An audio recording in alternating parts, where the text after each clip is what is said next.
And if I go dark again on my video, What you'll microphone know. is that? I don't know. This is oops, pod mic. Huh. The pod mic. Sounds pretty good. So this is in our media guru John Shillhart. This is in his. He's allowed me to overtake his desk for the Wow. podcast for a little bit, and so it's just easier for me to connect Yeah, just the whatever's. Scarlet and Cloud right into this than to try to hook my Yeah, microphone up. So yeah. he and I have a good spirited debate about SM7B versus his microphone. So Oh yeah. yeah, It sounds it's good. it sounds crisp. Yeah, It's it's a vibrant mic. I like it. I think it has I think the diaphragm in it, I Yeah, just by listening to it, I think yeah, the diaphragm of it is a little closer to your mouth. yeah. It's and so it's not that deep capsule. Mm-hmm. That's just I'm just throwing in my side of the debate, Listen to him. but it's I mean it's just like anything. It's like you could have somebody that I mean these guys they debate like is Sennheiser a better Yeah, you right, know loud environment mic versus a Shure. right. And the guys that are Sennheiser guys are like it's the most gain before feedback mic, which is what we need in a loud environment, and blah blah blah blah blah. And you know, people are like, and then what they do, they dog the Shure because they go, the Sure's not that great of a mic. It's just that people use them because of the fact that they're war horses and you can beat the snot out of them, and you know, Right. No, absolutely. It is. It's a funny debate depending on which side of the aisle you land on. Everybody's got a thought on it. yeah. It's a funny debate. Okay, so now I need to try to figure out how I do this every week. It's the same thing that happens every week. Oh, I think it's on my phone. Lather, rinse, repeat. I know. You would think after oh, what happened here? You would think after 149 episodes I would have it figured out by now. Well, But better late than never. Share. No, that's not it. There we go. That's what I need right there. There. Boom. Got it. All right. So I'm going to go through the list here. okay, I'll be right back. Do it.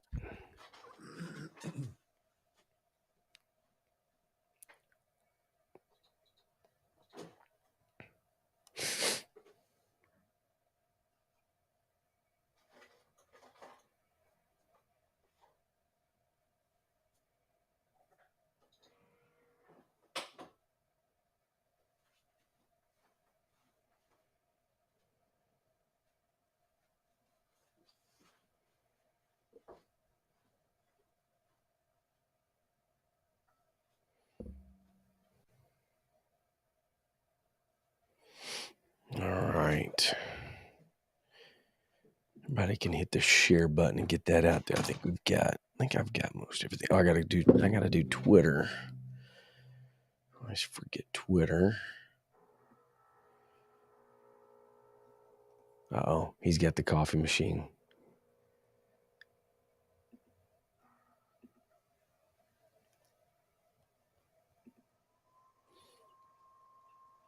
It's a little awkward. I'm not used to doing this solo here.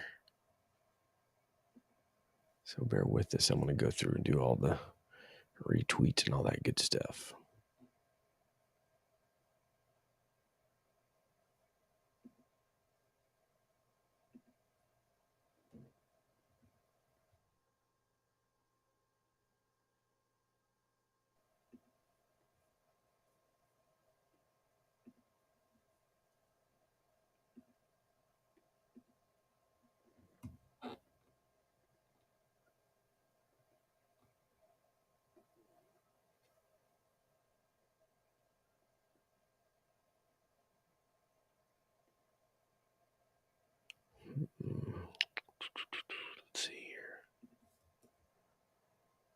How's that going to work?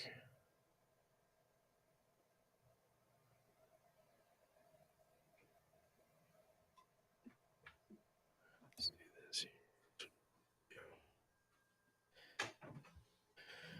All right.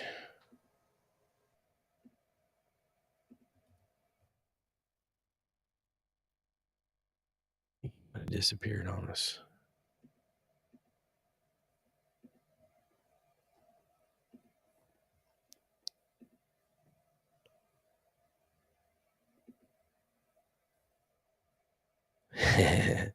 That's right. Dan Thompson said, "Let's just stare at each." I'm wondering, John. I'm wondering if this. I think the Message Bible says that 2 will be doing a podcast. 1 will be taken, and the other left. So we see who made it and who didn't. Apparently on this. So hopefully he's coming up. I know. Hey, John, is my video better this week? It looks a little. I don't know, a little glitchy. I don't know if it's lighting or what is going on. But trying to figure out this lighting situation here. Oh, he's back.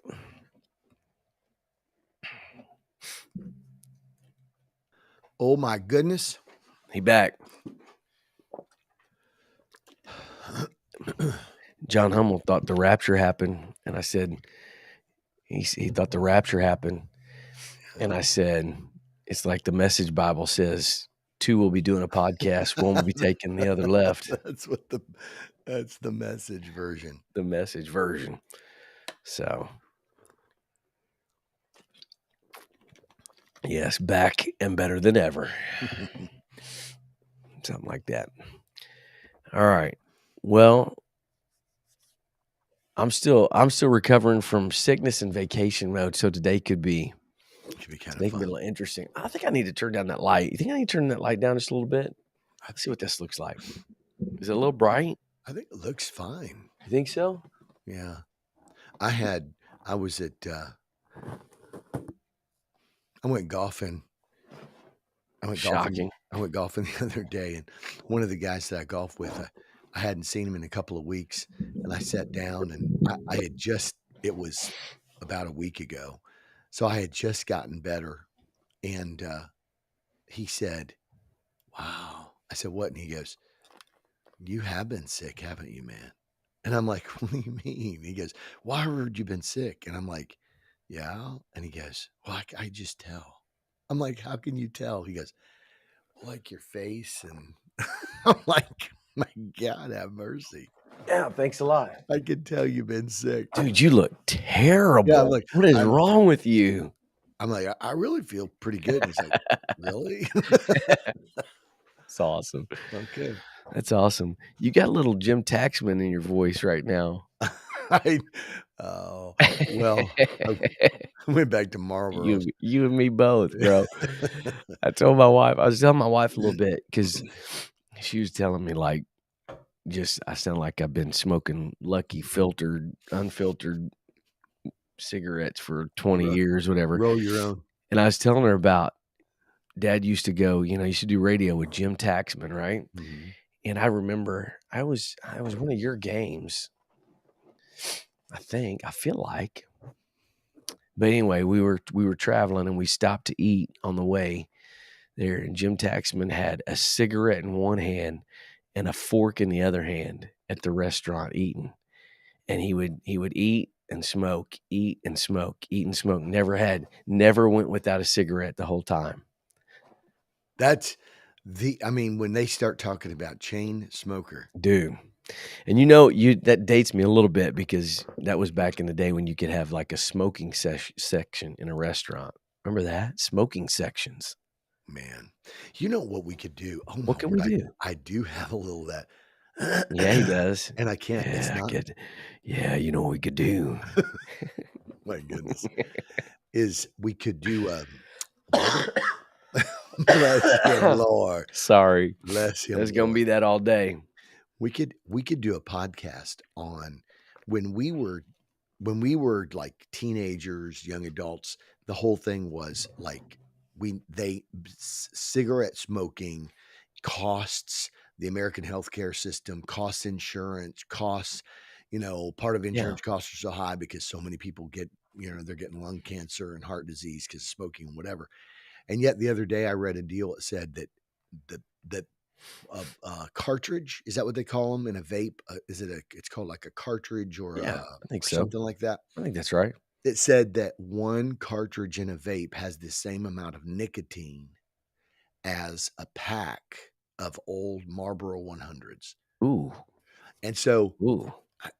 we could do an entire podcast on the fact that, I mean, there's this outrage, but if you don't, so here's the deal.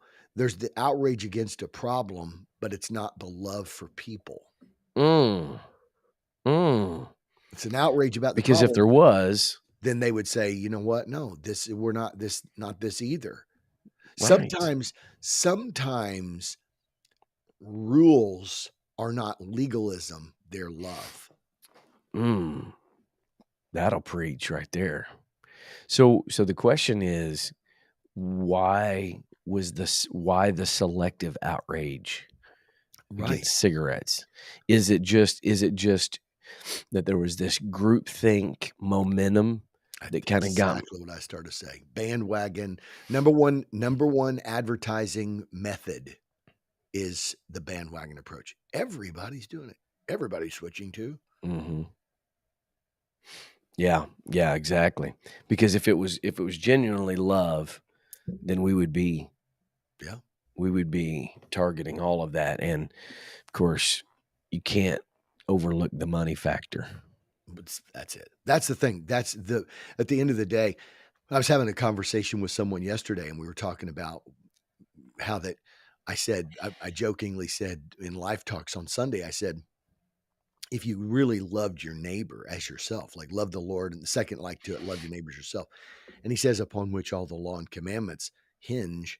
And Scott said, man, he said that Scott said in our Life Talks that, all the law and the commandments hinge on it. I said, well, we could actually Jesus could have eliminated a lot of the Bible by just Mhm. simply saying, and the guy said to me, he asked me, he said, why did God do the law then? If it wasn't able, I said, that's it. It wasn't able. It was to prove that it wasn't able. And I said to the guy, I said, it's interesting. I said, because when you love your neighbors yourself, I said, see, I could covet your truck. And if I covet your truck, I could covet your truck and not really damage you. The only thing that I might damage is, doggone it, every time I get something, Dillingham goes out and gets the same stupid thing. Yeah. I got me a blah blah blah truck. He went and got a blah blah truck. I went Right. and got a blah blah blah Bible. He went and got a blah. I said, I said he didn't say covet your neighbor's truck. He said covet your neighbor's wife. I said, here's the deal. I said the only way that I could possess if I covet your wife is to dispossess you from her. Mm. But if I love you like a brother, I said, then that's not an option. Right. And so I Right. could covet your truck and be like, hey man, you mind if I go? I'm thinking about getting one of those, and you're like, whatever, but Yeah. I said, but if I covet your wife, That's a whole different. it's a whole different deal. So I got to love you enough to say I wouldn't do that to him. Right. Exactly. Well, and Gary Gauthier brought up about NFL ban on gambling, but FanDuel's a sponsor. That just it's the money factor, right? It's the money factor. It's the marijuana. It's the marijuana stuff. It's all of those things. Follow the money, really, ultimately, is what it comes down to. So it's not birthed out of a genuine concern and care for people getting cancer. Yeah, that's exactly right. That's Right. exactly right. If I were Pete Rose's manager, I would work a sweetheart deal with like FanDuel. Oh, And bro. I'd work a sweetheart deal, Bro. and Pete Rose would be like, "Hey, y'all, if you're gonna keep me out of the Hall of Fame, I'd go make I'm gonna $1 cash in. billion off. I'm gonna Absolutely. cash in." And just kind of like wipe their face in their own hypocrisy. Man. So true. So true. All right, you ready to go? We're running a little late today. Let's go. Yeah, I felt have good. to be done at 11:15. Today's my daughter's birthday. What? Yeah, Happy 17. Audrey is 17 today. Oh, man. Well, happy birthday to Audrey. 17, bro. What? Our kids are What? growing up. It's bananas, dude. It's bananas. She gonna be a junior or senior this year? She's a senior. Senior. Wow. She That's turns amazing. she turns 18 in August, which would be, I don't know, I think she'll be done with 2 years of college at the end of this year. Good for her. That's so awesome. Gotta love dual credits, right? Man, Thank Jesus for good dual C credits. That saved us CCP. so much money, man. Oh, do you know that my wife found out that there's something, and I'm not sure exactly how it works, but that there is some kind of deal with the CCP that if you continue with the degree path or whatever, that there's some continued offset even when you get out of high school. Oh, didn't know that. I I don't don't know think. exactly how it My works. wife may know that. Yeah, she'd probably She's like watching. She she's probably texting in. She's like, "No, you're wrong." right?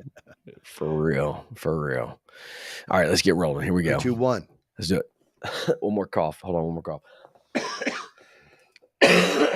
Yeah. All Jim right. Taxman.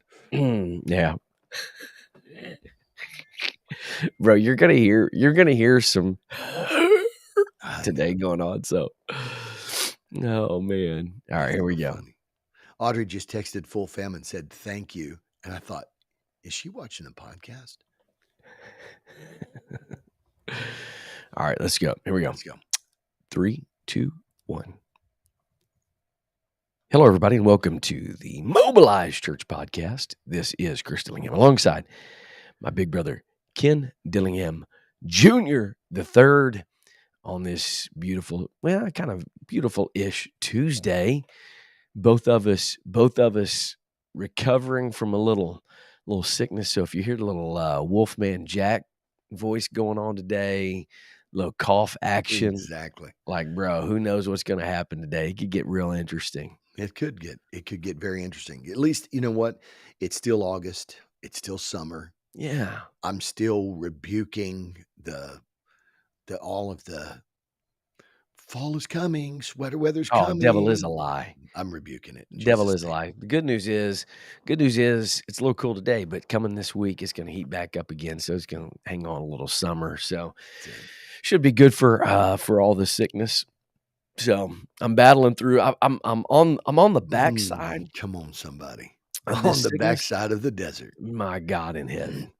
starting out the gate. Yeah, so like, went on vacation, bro. So last Tuesday, I'm not gonna lie to you. I'm not really too sure what even I said during the podcast.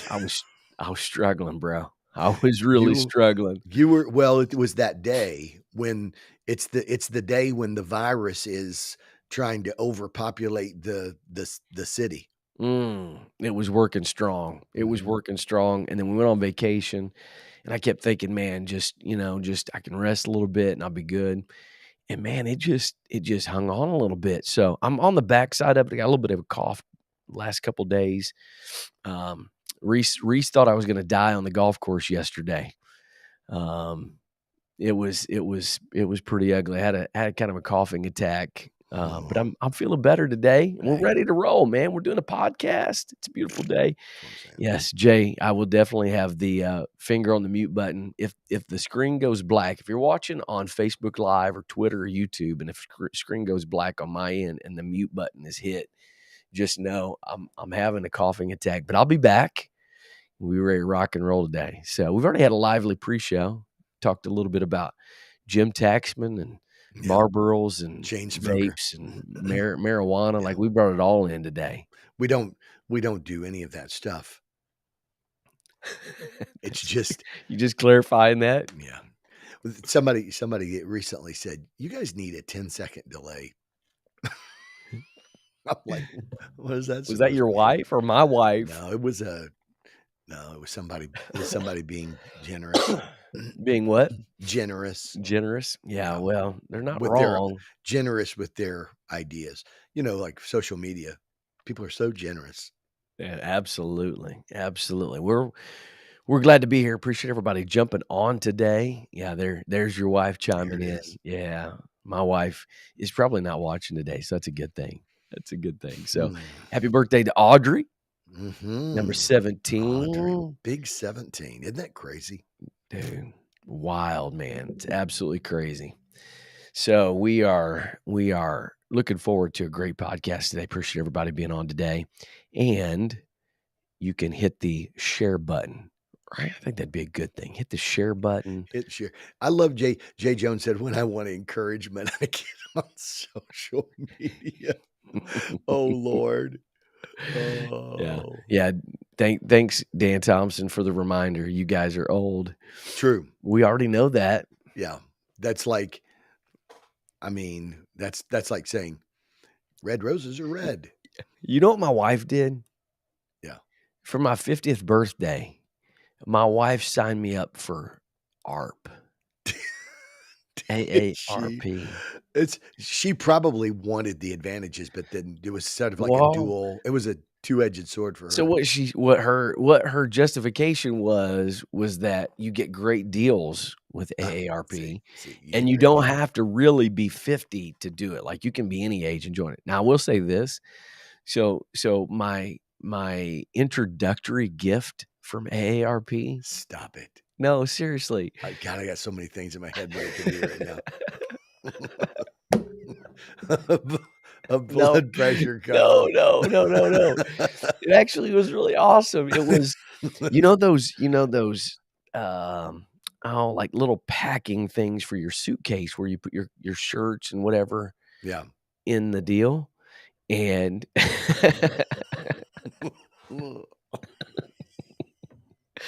and they're really awesome. They're really Oh, that's amazing, so so I'm great. using those. What's funny is Prune juice. Uh, no, don't go down that track. Don't go down that track, man. What's funny is I can't even laugh because 'cause I'm about ready to hack up a lung just by laughing. I'll just go on. When it's so funny because see, here's what people don't what people don't realize is like it's funny, but it's not that funny. But here's the deal. Yeah. But in my head, it's a caravan of thoughts. Yes. And so when Daniel Thompson said, "You guys are old," Yeah. my thought was literally Frank Caliendo doing a John Madden skit imitation Yes. where Yes. he's like, when the running back gets the football, carries it across the line, if he carries the defender with him the whole way, it doesn't matter if it's 5 yards or 4 yards. When he crosses the end zone, that's a touchdown. He's got mud on his jersey. That means he was on the ground. You know what you can tell by a guy that's sweating? He's playing hard. Oh, man. So I had the Yeah. yeah, right. Well, see, that's what it's Jay. It's out of the abundance of the heart, the mouth speaks, right? So when I start talking, it's not the caravan of thoughts is. Gentlemen, start your engines is not the Indy 500. It's the local county fair. That's exactly right. The guy with the hearse and Oh, he's that's backing right. into Yes. everybody. Yeah, just ramming through everything. He's got a 4-wheel drive hearse and he's backing into everybody. Well, I think actually Caravan of Thoughts should have been the name of our podcast Bro, that would when be you awesome. think about it, really. Yeah. Because where we end up, where we start, where we end up. Yeah. And what's crazy is if people only knew the thoughts that we Yes. restrain, Yes. The things we hold back. bro. But I will tell you right now, if we did it, we should do a podcast called Demolition Derby Hearses and Other Strange Things. Just like, Yeah. we could do that. Just some random stuff. My We wife's could like, do what it. would be different from that in your normal podcast? Absolutely. Absolutely. No doubt about it. All right, we got to get rolling because got birthday celebrations today. You got stuff to do. You got a little bit of a late start today. It's been kind of kind of a hectic morning. So we're going to get rocking and rolling today. And so I'll just kind of set this up. You kind of laid this out today, Ken. But so I'll set it up and then just kind of throw it to you, and we'll just go with the caravan of thoughts. Let's go. Let's do Let's it. just Caravan of thoughts. You know, one of the things that, by the way, I did have speaking of caravan of thoughts, I did have an idea. what we ought to do is we ought to have, like, periodically when somebody's on fire in the comments, and Yeah, we're sending them a link, guys. Right now, we're sending them a link, and jump on. they're gonna join for 5 minutes. They're gonna join the podcast. I like it. Would that be crazy to I have an like it. impromptu audience joining the podcast? See, that's the thing. I mean, when you're at the tip of the spear, Yeah, that's what separates us. it's you have to be able to have at least 9 demolition derby destructions to have one really cutting edge thought, and you You know just what? have to be willing to go through that process. I will say this, like, and this sounds like really self-promoting, but one of the things I love about us and the podcast, the way we do it, That's a is like great we're not, phrase. I know, right? We're not, one of the things I love about us. I mean, the podcast. I'm talking about the podcast. One way that I think we're really amazing. Exactly. That's so awesome. No, but what I'm saying is, like, we're not hemmed in. True. You know, like, we're like, you know what I'm saying? Like, you see all these stuffy We're also podcasts not with, hinged in. and which The is, opposite of not being hinged is it could be a positive, it could be a negative. I fully grasp that, but like that's a great idea, bro. Let's bring them in. that'd be cool. What I other mean, podcasts are doing that? you have to be willing. See, exactly. Exactly. No, we're not going there. We're not there's a- going there, Tony Richard. No, we're not doing it. Frank Caliendo. No, Frank, don't Frank go there. Caliendo comes back. There's a guy that's not getting the link. That's right. We're not giving him the pen that writes on the what's the thing called the what's it called? telestrator. Yeah, telestrator. Right. John Madden would be like, he'd be telestrating, and he'd be like, see, right here you got X's, you got O's. The reason why the O's are on the offensive side is because, well, O stands for offense. And X stands for not sure. I'm not sure. That's awesome. That's awesome. X stands for they're trying to stop them. Exactly. Well, we were going to start. So let's start now. Yes. We'll start now? All right. Let's start now. All right. Did we do 3, 2, 1? I think we did. I think we did 3, 2, 1, didn't we? I started to say we could 3, 2, 1 it again. We could 3, 2, 1 it and say, welcome everybody. And then Reese would be like, thank you. Yes. Exactly. All right, so we do have a topic today that we want to discuss. It's going to be a good one. It's one of the things I love about us is we have good topics. It's going to be my next.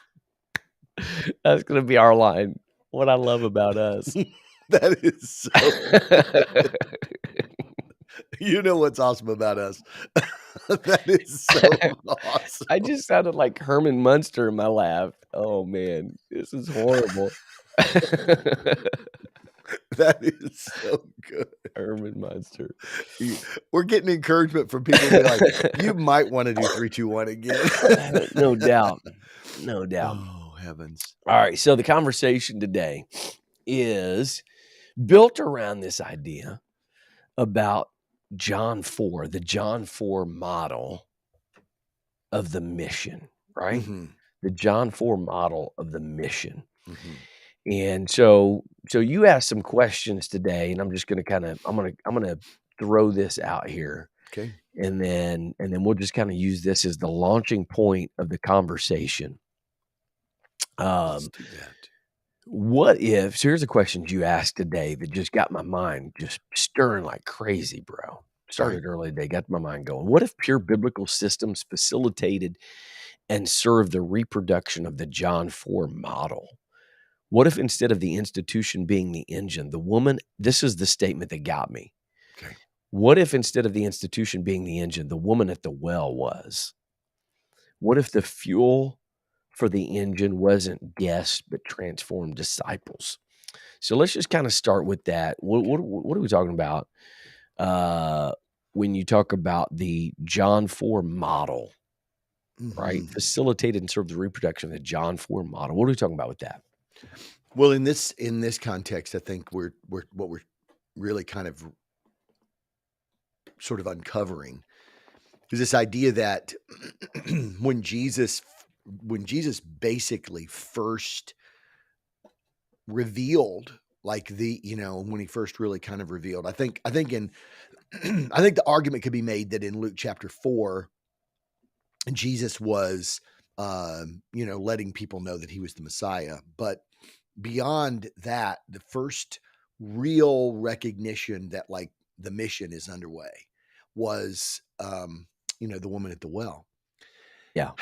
And I think that when you look at the way that Jesus started a movement was that he engaged people in a way in which the hope of the gospel of the kingdom specifically addressed what their issue was.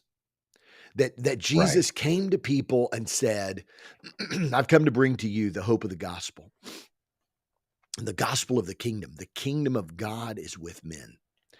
And so all of a sudden, here in John chapter 4, you have a woman who obviously there's so many things that we could highlight, but I think it's just important to say that noon in a Middle Eastern culture is not the time that somebody goes to the well to get water. Right. It's the hottest part of the day. It's the sun's baking down. It's just not the time you come.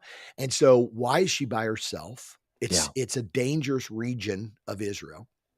Why is she by herself? And it begins the narrative of the story kind of unveils that for us that Sure. Jesus says, "Go get your husband," which is interesting because it doesn't, "Go get your husband" doesn't really seem to have any like Jesus isn't doing this in a rebuking way.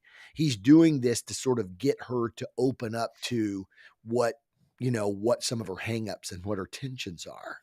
Sure. And so all of a sudden, in the midst of all of that, um, Jesus begins to reveal to her that everything that she is looking for is found in him.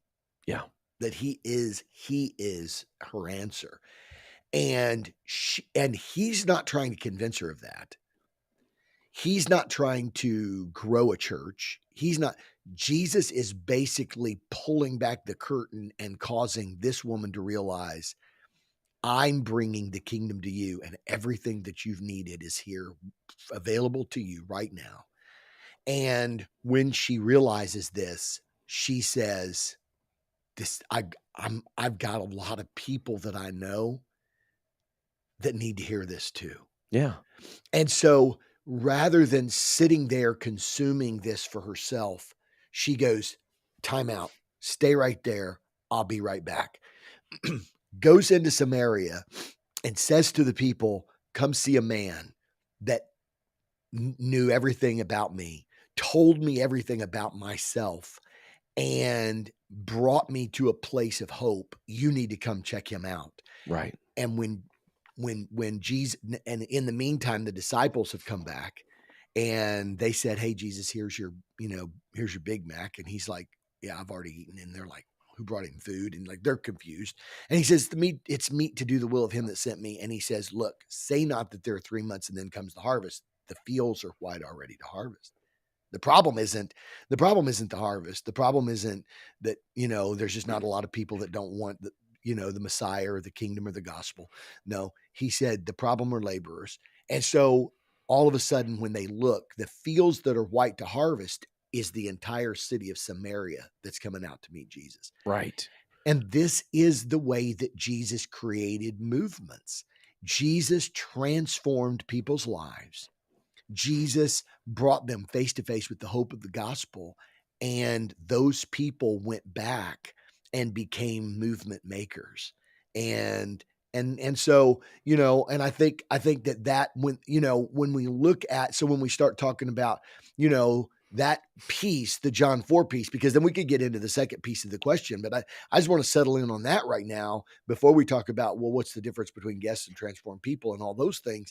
But really, at the end of the day, I think that sometimes the best thing that we could do is just simply highlight the model and say over and over and over, Jesus found people that once they experienced the transformation that only comes through Jesus, they went back and turned their world upside down and brought people to Jesus. Man, so true. Big shout out to Tony Richard, who in a text group this morning kind of laid or presented this a little bit about the John 4 model and kind of got the ball rolling a little bit. So appreciate that. But no story I think illustrates the mission any more clear than this particular story, Right. right? Going back to the beginning where Jesus said, "I must needs go through Samaria." Going through a place where others would have avoided because of um just kind of the sociological, yeah, you know socio-religious, yeah, the socio-religious fractures would have just made this a non-starter for sure. so many reasons. And instead, Jesus goes right at it. He goes right at it. He goes right to it, and for the purpose of finding this person that needed to experience the transformation. And I think that's a good place to really start, Ken. Is what if we reframed the way we view the mission? Mm. Instead of looking at it from the standpoint of how do we grow a church, or even how do we plant churches and launch churches, and how do we do this? What if we just looked at it from the standpoint of saying, we're going to go into this place, or we're going to live every day with the idea and the concept that there are people that desperately need to experience the transformational power of Jesus, Hmm. and just go from there. And let that kind of be, the engine that drives everything that we do. Because I think a lot of times, if we're being really truthful, if we're being really honest, a lot of what we do is still kind of birthed, if we're not careful, even from a missional movement, can be birthed from a place of it goes back to the conversation we had about cigarettes, Mhm. which is Right. odd Yeah. conversation, right? Right. But it wasn't really, what you said wasn't really birthed out of the kind of the movement against the cigarette manufacturers and companies and whatever. Wasn't really birthed out of a love for people. It wasn't really birthed out of, there was some concern. I'm broad Yeah. brushing it, but generally speaking, it was kind of this momentum got going and whatever. And so all Well, of a and sudden, they substantiated it by saying, this is how many people get heart disease, this is how many people get lung lung cancer, cancer, X number of people who smoke are going to get, these serious illnesses and disease. It's overburdening the insurance industry, it's overburdening the healthcare system, blah blah blah blah blah, whatever. And so the way you build your argument kind of tells you the real the real villain in the situation was cigarettes. yes, It wasn't because what we were saying in our conversation was, if the real object of the movement was really loving and caring for people, and I believe there obviously was some of that. You can't, sure, again, like you yeah, said, yeah, you yeah, can't yeah, just say, well, nobody really loved anybody, they just hated cigarettes. But at the end of the day, if they would have, I mentioned that I read something recently that said that one like vape cartridge has as much nicotine as an entire pack of the old Marlboro 100s.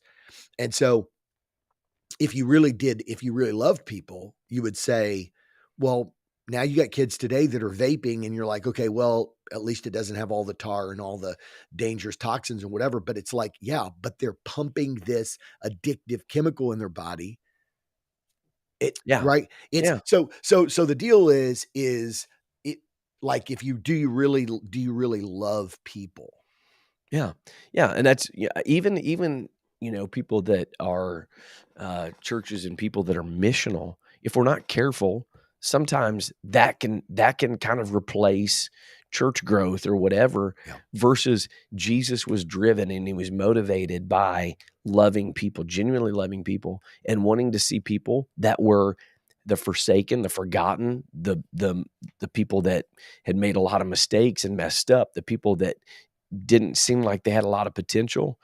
And Jesus knew that they need to experience the transformational power of God in their lives. Those that have been forgiven much love much. Yeah. And so, I think as at the root of what we do and who we are, it absolutely has to be driven by a love for people, Yeah. wanting them to experience the best of what God has for them. And it sounds very rudimentary, but it really is difficult to kinda keep at the core because people can be tough to deal with. You've got tough situations. You got people with a lot of baggage and whatever.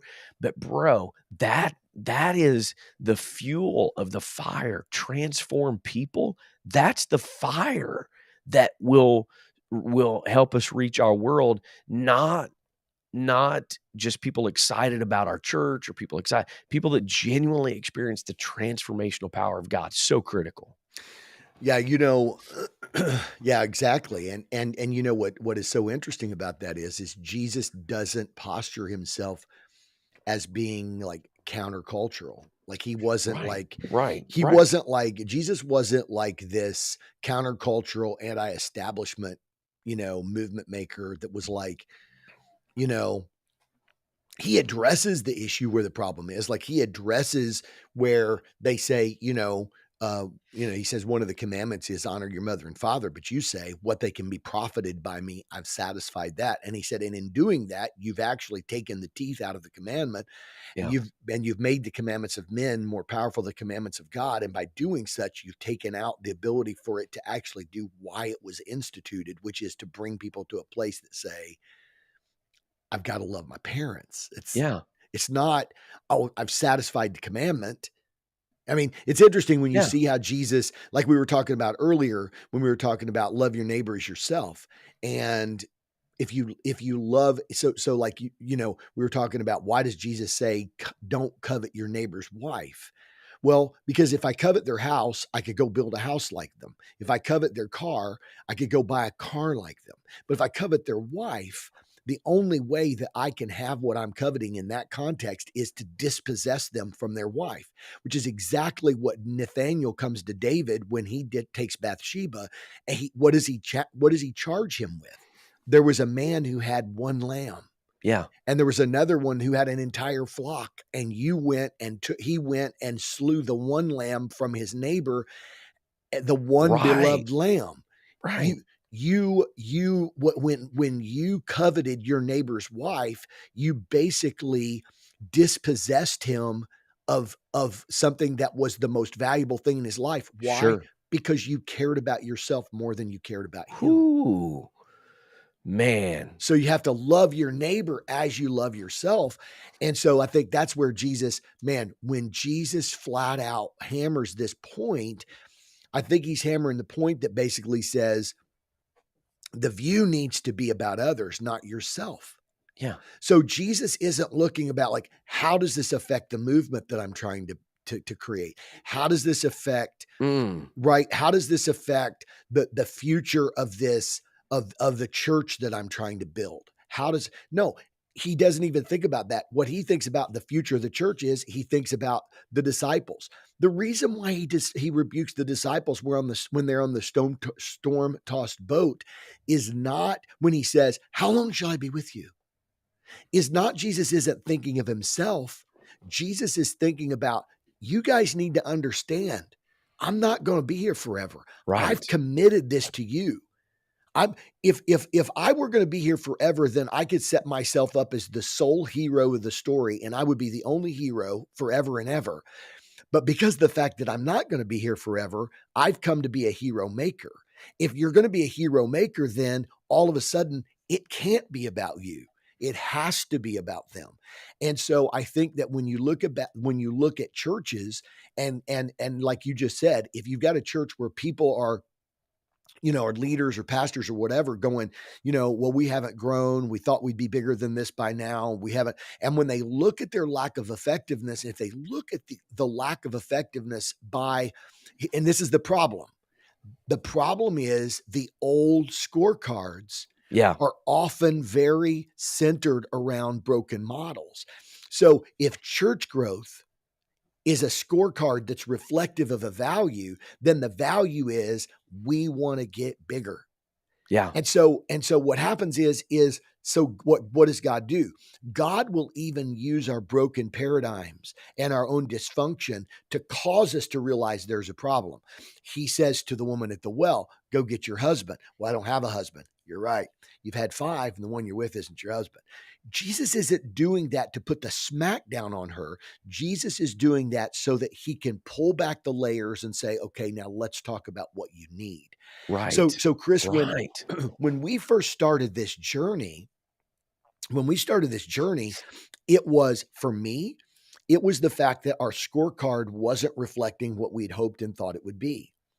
So we actually had to go through the transformation of being the disciple where we actually let Yes. Jesus change what we care about, because if not, then the new model that we were trying to institute, even though it was more biblical, it was more organic and whatever, could have just simply been a reflex against the old model that wasn't able to produce it. And bless God, that model stinks. And we got a new model now, but our heart hadn't changed. So our scorecard hasn't changed. It's still about wanting to be bigger and growing. Man, so true, bro. That's so good. I was thinking as you're talking there, I was thinking about that, like our personal transformation and the journey, that we've been on. And Dan Greider has this graphic about the attractional church model and the process of how to get off the island, the attractional church island, and go down that process, whatever. And I actually kind of got into a little bit of a debate, a little bit about the first step of getting off the attractional church island was, and his model said embrace the commission and then you change what you care about. And I was like, no, you change what you care about and then you embrace the commission. But what I realized was when you embrace the fact that it's about the mission of Jesus, it's about the people, then what happens is Jesus starts realigning all of your priorities and everything in your life to align with him. And it was imperative that I get in alignment with his mission as a spirit-filled believer. I get in alignment with his mission, and I get in alignment with his mission and his purpose and his plan and what he desires to do. Then Jesus starts working all these places in my life that are not like him, and I start changing what I care about. It matches and reflects what he cares about. And I think a lot of times what happens is people stop experiencing that transformation of Jesus in their life. And so now they lose the vitality, they lose all, and it becomes very much like not just institutional, but like just a regimented approach Yeah. to things and whatever. But when you truly embrace the mission, when you truly embrace that, because what God has done in my life is what he wants to do for other people and how he wants to transform them. Now all of a sudden everything is on the table. God, what do you want? What do you need to change? What do I need to change in my life? What you talked about, the scorecard of the church, the Yeah. value system like now all of a sudden what we used to value, church growth and numbers and even eh, I'm not trying to be controversial here, but even like conversions can become Yeah. just a check mark. We can give everything to people experiencing new birth because it makes us feel like we're doing the mission, when what Jesus wants to do is let's embrace the commission, embrace what his mission is to reach people. Now all of a sudden the important thing is not just checking that box of conversions, Yeah. but letting them personally experiencing the transformation of Jesus. And when they experience transformation, now bro, They they become the become fuel. Their yes, transformation becomes the fuel and they become the engine. yes. You want a self-perpetuating machine. You let the individual become the engine and you let transformation be the fuel. It can happen inside a single entity. What greater moving, breathing, walking billboard do you have than a woman at the well at noon who experienced the transformational power of Jesus in her life and goes back into the city and said, "He's the dude. He's the dude. He told me everything about my life. And people are like, okay, this chick is not the most religious. She's not a Right. religious expert. Let's go see about this Jesus. That's what we're talking about is the Which one move. she's saying, how could this not be the Messiah? Right. That's her point. Jay Jones says, when our goal is growth, we are wrongly using Jesus and his mission as a means to our own end. Man, that's that's the deal, Chris. And when you talked about getting off the attractional island and the model that we first saw when Dan Greider proposed, embracing the commission. I think in some ways, I think in some ways he's not necessarily starting. I don't know that he's necessarily starting off with an ideal. I think that he Yeah. may be starting off with a practical that, to be honest with you, practically speaking, the first step off the attractional island is to embrace the commission of Jesus. If it's for most churches to have in our North American context, we don't have the luxury Yeah. of having the ability to come up out of a blank slate. Yeah. We've already been Correct. informed. Correct. It's already there. It's in our consciousness. I don't care if you're apostolic or Baptist or Seventh-day Adventist or Catholic, you've got an institutional model in the North American Western church that you just don't get the luxury of having this blank slate. And so I think that what happens is that coming up off of the attractional island church, you embrace the commission by saying I think there's a better model. But then all of a sudden what happens is now Jesus starts changing what you care about. I got off the attractional island because I realized this isn't going to work. Correct. I got off the attractional Same. island because I Yeah. realized there's no way that we're going to have the promises and prophecies that Jesus has spoken over our church if we continue to make this continue this as the missional methodology. How do we get people through the doors? How do we get people in the building? How do we acquire more guests? How do we get our guests to come back next week? How do we provide such an atmosphere that our guests walk in and they go, this is amazing. This is awesome. I'm coming back next week, so that we turn guests into attenders and attenders into members, and then members into parts of making the machine bigger and better. And I came to the conclusion, like, this isn't going to reach our city. It's not. At what point does it finally click? I got off the attractional island because of that. But when Jesus started changing what I care about, I started looking at people going, you know what, Dillingham, you're still working off of a broken model until you love what Jesus loved, which is what? He came to seek and save that which is lost. He didn't come to be served, but to serve. He came to give his life a ransom for many. Right. And then Paul says, let this mind be in you, which is in Jesus. Yeah. And as Gary Gauthier says, if you're not embracing the commission, you may become indifferent to the kingdom values and principles.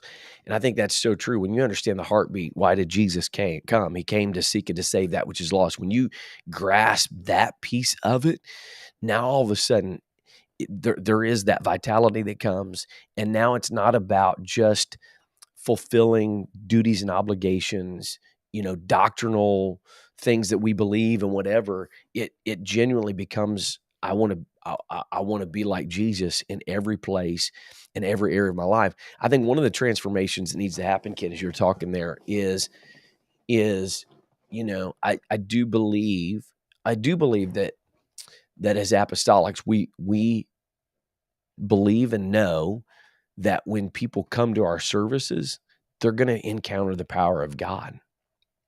They should, yeah. Right. And we believe that. So I do believe that there's a good motive behind this mentality and this mindset of getting people to come to our church and come. Yes. We want to get people to our church so that they can, whatever. And there are people that truly love people, that are truly like, God, I got this coworker, man. If I could just get him to the house of God. Yeah. Yeah. Like, they really do love them, and they really do know, like, man, I just believe, man, if he could get the Holy Ghost, But what would happen if we became like that woman at the well and experienced that transformational power of Jesus, that the goal is not to say, "Hey, you gotta come to church with me," but we go and become the messenger of transformation in people's lives, and then that's the repeatable process, right? Mhm. And I think a lot of our programs and systems and all that kind of stuff is built around, and I do again, I think that there's some good there's good motive behind it, Sure. but our whole thing is we gotta get people to come to church. We gotta get people to come to church. Well, as you've quoted many times, 60% of people, this is Ed Stetzer's Yeah. statistic, 60% of people are not interested in an invitation to church. And the second issue is without relationships, just going up to somebody and said, "Hey, you need to come to my church." There's no context. They don't understand that. Mm. When somebody invited us to an apostolic church, our view and perspective was not an apostolic church. No. Even with what you see online and all that kind of No. stuff, like, you still don't truly understand Yeah. what we're talking about. That cannot be that cannot be the methodology that we use to connect people to the transformational power of Jesus. Yeah. And the in our mind, it was just thin sliver. It was the nuance between, um, and I think this is interesting as you mentioned this because, you know, trying our church is like going to a car lot and you see the row of F-150 trucks and they try to delineate the difference between this is a XLT and this is a Lariat model and this is a platinum or limited or whatever. They Yeah, try to differentiate them that way, and that some of them are white and some of them are red and some of them are black, some of them are blue and some of them are gray and silver, and some of them have leather interior and some of them cloth interior, and there's some distinctions or whatever. But yeah, really, but really, for a person that's sort of a casual observer looking at those trucks, the only differences really to them are one's gray and one's black and one's blue. They're basically the sure. same truck. It's just Right, different right, painting. right. And so, a lot of times I think it's important for us to also understand that it's sad, but it's true that even the I love my church movement Sure. is is one of these things that I think that and I've talked to people who don't serve God and don't go to church, that the way they view that isn't like, "Oh, dude, I'm gonna go to their church because I've seen them wearing an I love my church t-shirt." Well, their thought is, "Well, I'd hope you do. Why Yeah, would you go if you didn't?" yeah, And their question is, "Okay, good. Do you love me?" yeah. See, Jesus That's so didn't good. Jesus didn't have a "I love my kingdom" movement. Jesus didn't have a movement like, "We're awesome, come be a part of this." Like we did on the podcast. Yeah, We're right. we're awesome. We love us. Yeah, right. Well, I mean, we we don't hey, we don't hide behind the curtain of feigned Yes, holiness. We that's we let our right. flesh be seen as Sometimes, that's right. but the reality is though, is that Jesus said basically, or I mean, Peter basically said he echoed the words that said, "To whom shall we go? Yeah, You have the words of eternal life." Like in other words, they didn't people encountered Jesus. They didn't say to him like, "Man, you're way better than what I used to follow." Or they didn't say, yeah, this is a way cooler thing." They said, "Nobody could do for me what you've done." yeah. You're a way better rabbi than the last guy. I had a rabbi that I thought was really cool until I met you, you know? Which the thing about it is they're just waiting for the next rabbi. So when Jesus comes along and says, they're like, "Hey, can you do that miracle again with the whole, fishes and loaves thing? Because it's morning and we're hungry and it's breakfast time and, let's, and then maybe my, Shoo-wee. and Jesus is like, "Except you eat my flesh and drink my blood." And they're like, see, I knew this was the crazy rabbi. And so, Right. and so what were they? They were consumer Christians. They were following Jesus as long as he was a better rabbi than the last rabbi. And then all of a sudden, when Jesus became that crazy rabbi, they're like, yeah, see. And so same thing, you get sucked into the hamster wheel of being like, if we could just make ourselves 20% better church than every other church, then people will say, man, you're way better than the church I came from, until you're not. Yeah. And it's just a vicious cycle.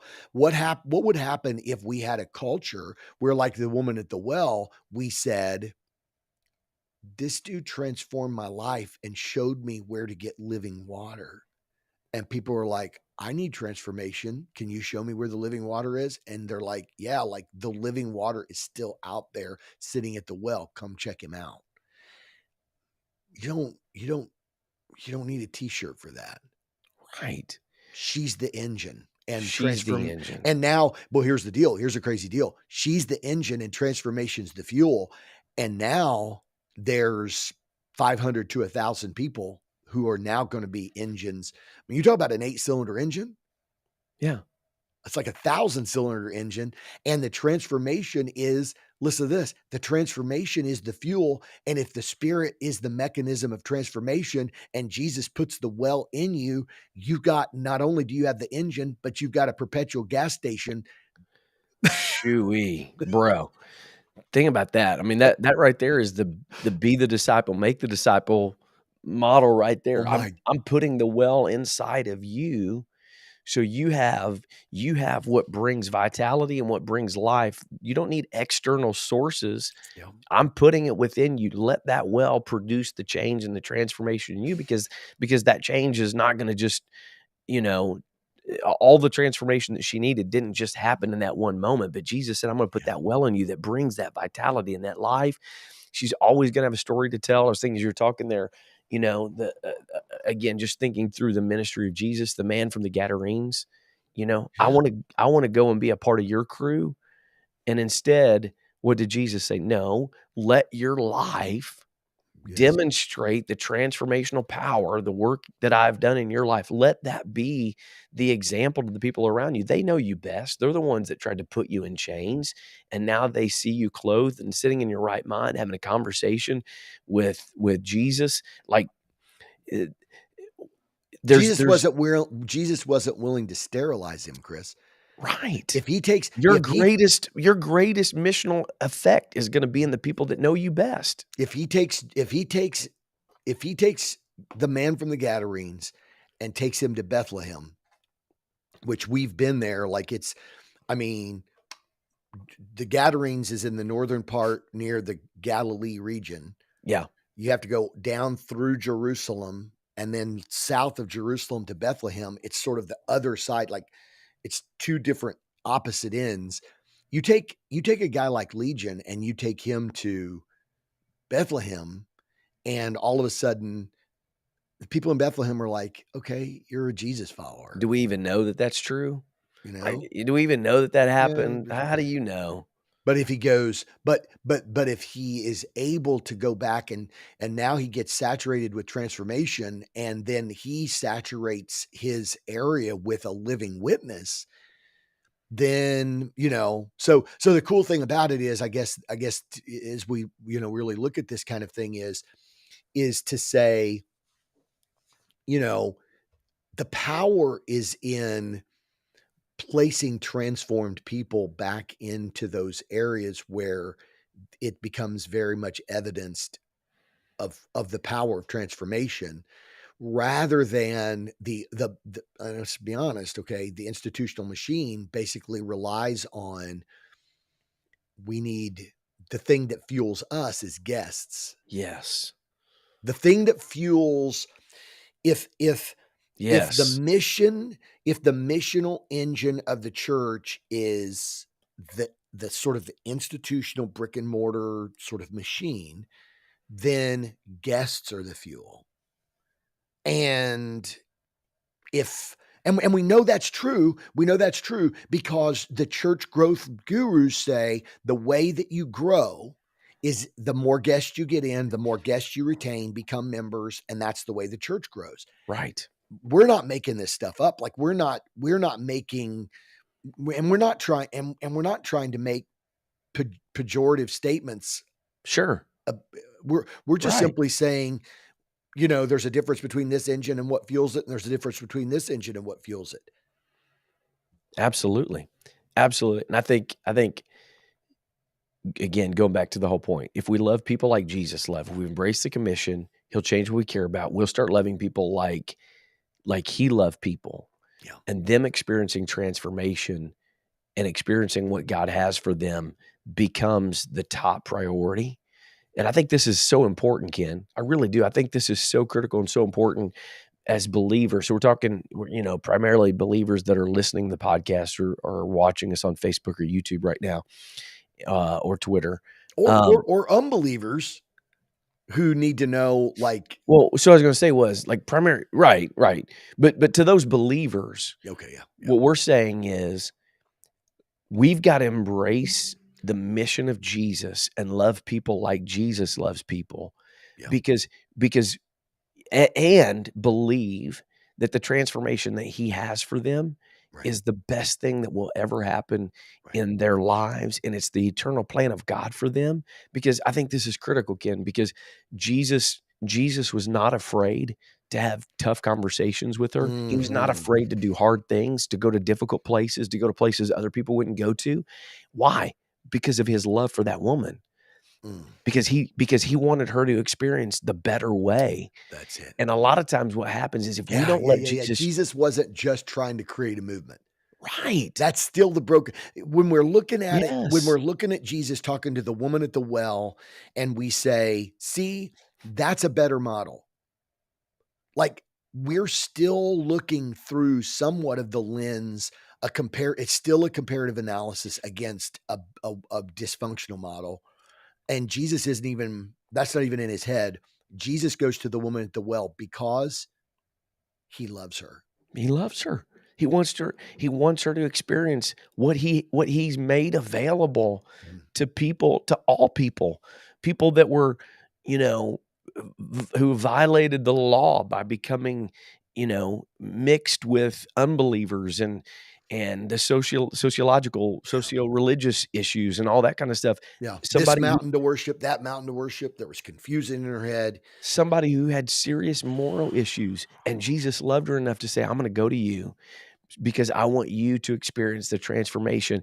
And I think this is important for believers to recognize, because if you're going to live on mission, there has to be a spiritual boldness. Not that comes from, sometimes we think bold people are like just kind of like, "Ugh," in your face, whatever, but a belief so strong that what Jesus has for people is better than anything they could have in this world. It's better than money. It's better than those relationships. It's even better than religious experiences. And so if you can believe it so strong, you're not afraid to ask the difficult questions and confront the difficult places in them, not from a place of being argumentative, not from a Yeah. place of trying to prove the odd, Mhm. right? Stand for truth. We're against divorce, and so bless God, you should be. No, Mhm. it's from a place of love and commitment that Bro. we approach these things, and God will draw the people that are hungry, and then they become the fuel, Yes. just naturally. Right. Nobody told her Yeah, to do it. it's like it's like Jesus knows. Like Jesus says to Noah and Mrs. Noah, right? There's only 8 couples or 4 couples, 8 Yeah, people. There's only 4 couples on the planet. Jesus said, "Be fruitful and multiply." yeah, Right? Jesus knows a healthy married couple who love each other and who desire intimacy yeah. will reproduce. It's not like God was instituting a repopulation movement. Right, right. When he said be fruitful and multiply, he wasn't he was just simply saying, now here's your objective. Yeah. Do what you do and repopulate the world. Man, that's so good. And I think that's the thing when, what we see when, in a healthy environment, you don't have to you don't have to jump from model to model. You don't have to, Right. and I think this is, and the crazy thing is Chris, it's what's so weird. We could draw little circles like, okay, so, I'm a mind mapper. Okay. Yeah. And, Right. and it's not just because it's the way it's the way I see things inside my head is that way. Yeah.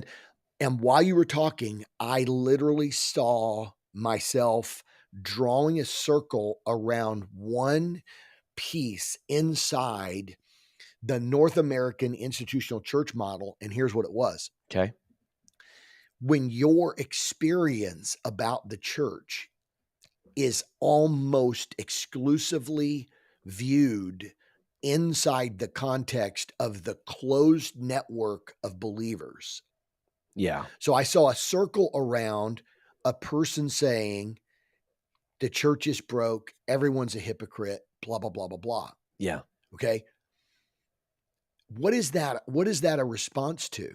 That is a response to the fact that inside that closed network, all you get to see all of the brokenness. You get to see, it's like an emergency room doctor saying, you know what? I hate this stupid place. All I see is a bunch of broken arms and a bunch of, whatever, Yeah. whatever. Right. Right. Right. But what happens is when you go, but if you've ever, so check this out. If you spend all of your life in the ER, Yeah. then you could begin to say, you know what?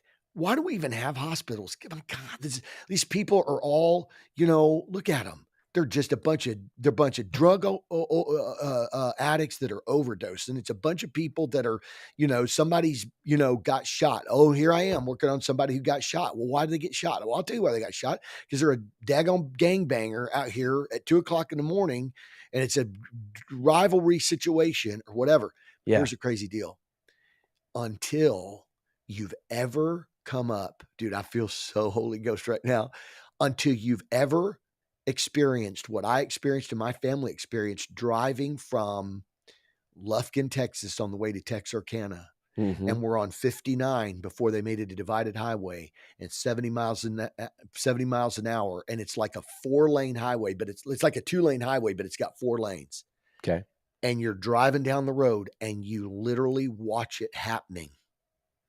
A truck comes across the middle line and the car that's in front of you isn't moving. And the truck rams head on at 70 miles an hour. God have mercy. And you jump up out of your car and you run to the first vehicle and you open the door and you don't know the man. And you open the door and it's a black man and he's by himself and he's unresponsive. And you start talking to him and you start saying, I don't know if you're a believer, but I believe in God. I believe in prayer. I believe God could touch you. Don't let go. I'm going to pray for you right now. Yeah. And you're holding your hand on his wrist and you're feeling a faint heartbeat and you're like, God, in the name of Jesus, God, I don't know if he's got faith. God, I don't know. And you watch one single tear drip down his black cheek. Mm. And all of a sudden you're like, God, I hope there's an ER close. I hope there's an ambulance. And I don't even have a cell phone and I don't even know what to do. And you're praying. And I'm going to tell you something, Chris. Mm. If you spend all your life in the ER rooms and all you see is disease and whatever and brokenness or whatever, you could say, God, this hospital is so stinking broke. This is so, until you see the connected families and you can see the tragedies and you see the people, and that's only seen where the injury happens. My goodness. And missional people have to get out. Yes. To where the injury is happening. So that you're not just only seeing just broken people and all their brokenness. It's like, why don't we have a perfect church? And why don't we have, and you're getting out to those places where all the brokenness and the tragedies are occurring. And you realize, you know what? But there's moms and families and people. My.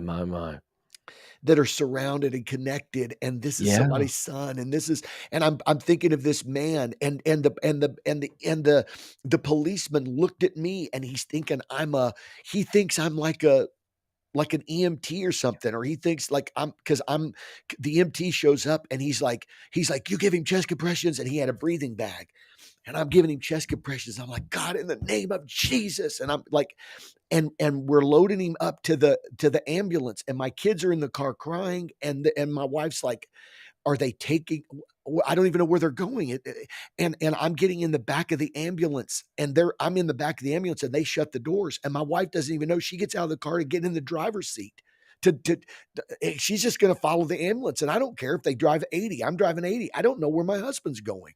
Right. And this is like the mission. Right.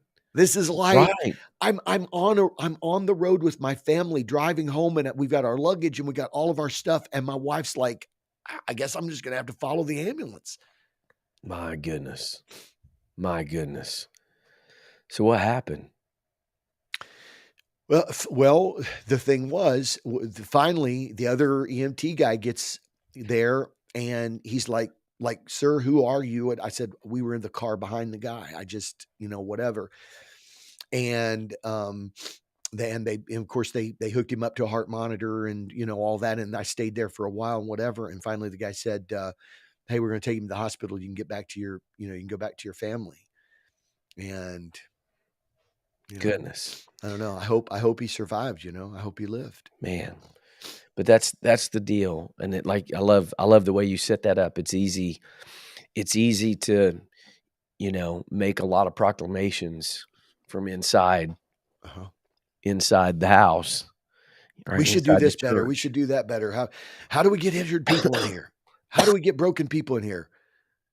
Like, no ER. Yeah. No ER says, well, I mean, I'm sure they probably have ER like marketing campaigns, best trauma team in the Miami Valley or whatever. But Yeah. at the end of the day, it's like when people really say, how do I get help, and where do I go? They're,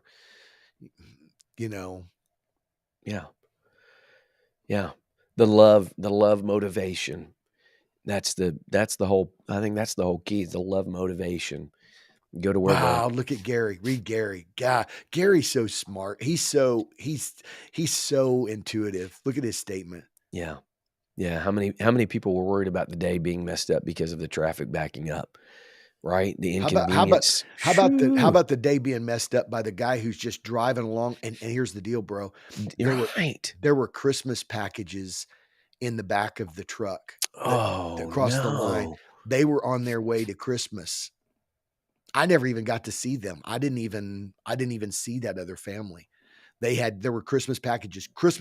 It hit, bro. It hit, and that back of that truck went poof, and it tipped up like this. And the packages, I can still in my head see the packages flying out My of the back of that goodness. truck over, whatever. It's like, yeah, what about those people's day getting ruined? Yeah. Oh man, absolutely. Absolutely. And this is where we need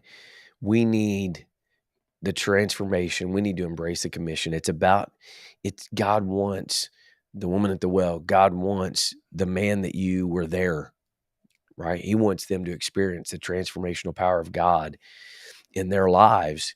And if we're really going to experience what God has for us, then we've got to get into the places where they are, and we've got to be bold in the spirit and believe that God is going to transform them. God's going to do the work. And here's the beautiful thing about it is what we desire to see. Again, the church growth movement, I'm not going to malign everybody with the church growth movement. I do believe that there are people that look at that and they genuinely want the people in their community and people in their world to experience the power of God. But so the motive is good. The motive is right. Right. But it's from the wrong scorecard. What if we got to the place where we said, man, we love people like Jesus loved people. Yeah. And when you love people like he loved them, then they become the walking, screaming billboard. You don't need t-shirts. You don't need marketing campaigns. You don't need cool graphics. You don't need all the things. you have people experiencing the transformational power of God in their lives. They become the voice that creates the movement of what you really desire, which is reaching our community. And they're way, and it's, and it becomes, it almost becomes self-convicting to view them as the next guest to get on the conveyor belt. Exactly. And I think there are a lot of people kind of questioning, we'll wrap it up with this, but like, where do I even begin? And I think the best place to begin is what Dan Grider said. Get off the attractional island, truly embrace the mission of Jesus. Go find where the injury's happening. Which is, for God so loved the world that he came, right? That he robed himself in flesh. He became an incarnational God. The love was the motivation. You embrace that piece of it, and then watch Jesus begin to change your priorities, begin to change your values, begin to change all of those places in you. And all of a sudden, now you do become embedded in your world. You do become mobilized. And as you become mobilized, you'll become bold in the spirit.